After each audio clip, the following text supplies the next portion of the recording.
सिंदूर पुसण्याचं पाप केलं पहलगाममध्ये पाकिस्तानी आतंकवाद्यांनी आणि याचा संपूर्ण जगभराने निषेध केला आणि त्या पहलगामच्या हल्ल्याच्या विरोधामध्ये आपल्या लष्करी जवानांनी आतंकवाद्यांचे अड्डे उद्ध्वस्त केले।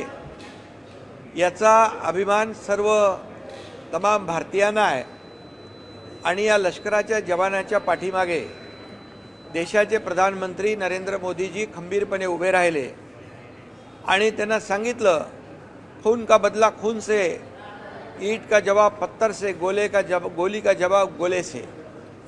आणि आपल्या लोकांनी देखील लष्कराने कुठल्याही सिव्हिलियनवर अटॅक होऊ दिला नाही, प्रिसाइज अटॅक झाला आणि ते आतंकवादी अड्डे उद्ध्वस्त केले। अशा प्रसंगामध्ये पाकिस्तानला ऑपरेशन सिंदूरच्या माध्यमातून एक जबरदस्त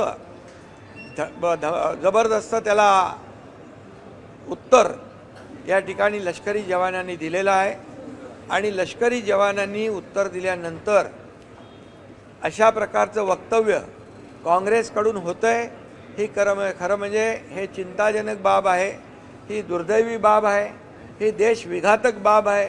हे देशप्रेम नाही, हे पाकिस्तान प्रेम त्यांचं उतू चाललेलं आहे आणि म्हणून पाकिस्तानमध्ये देखील या सर्व नेत्यांनी काँग्रेसच्या बोललेल्या हेडलाईन झाल्या, देखो हिंदुस्तान में ये अटैक के बारे में क्या बोल रहे हैं। आणि म्हणून पाकिस्तानी बोलणाऱ्यांना हिंदुस्तानची जनता माफ करणार नाही, बिलकुल त्यांना सोडणार नाही, त्यांची जागा त्यांना दाखवणार।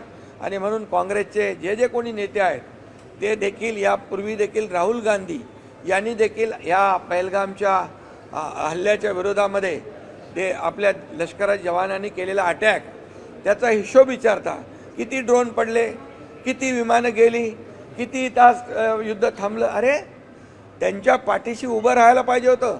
काँग्रेसच्या जमान्यामध्ये कधी असं झालं नाही। पी चिदंबरम यांनी सांगितलं की त्यावेळेस त्यांच्यावर दबाव होता। कोणाचा दबाव होता? हे देशभक्ती नाही, देशद्रोह आहे की आपल्या इथे मुंबईमध्ये साखळी बॉम्ब होत आहेत, 26/11चा हल्ला होतोय, त्यावेळेस अशा प्रकारचं सडेतोड उत्तर त्या तत्कालीन काँग्रेसच्या सरकारने दिल्लीच्या घ्यायला पाहिजे होतं, पण दुर्दैवाने त्यांनी त्यावेळेस ते धोरण घेतलं नाही। त्यावेळेस देखील मतांचं राजकारण केलं आणि म्हणून मी त्यांचा निषेध करतो, जाहीर निषेध करतो आणि लष्कराला खऱ्या अर्थाने सल्यूट केला पाहिजे की पहलगामच्या लाडक्या बहिणींचा जो कुंकू पुसण्याचं पाप केलं त्यांना जशाच तसं उत्तर त्यांनी दिलं लष्कराने। आणि प्रधानमंत्री महोदय नरेंद्र मोदीजी यांचंही अभिनंदन करतो। त्यांनी म्हटलं की या ठिकाणी खून और पाणी एक साथ नहीं बहेगा, याला म्हणतात देशभक्ती, याला म्हणतात राष्ट्रभक्ती। आणि काँग्रेसने अशा प्रकारचं वक्तव्य केलं तर त्यांची कबर या देशातली जनता खोदल्याशिवाय राहणार नाही।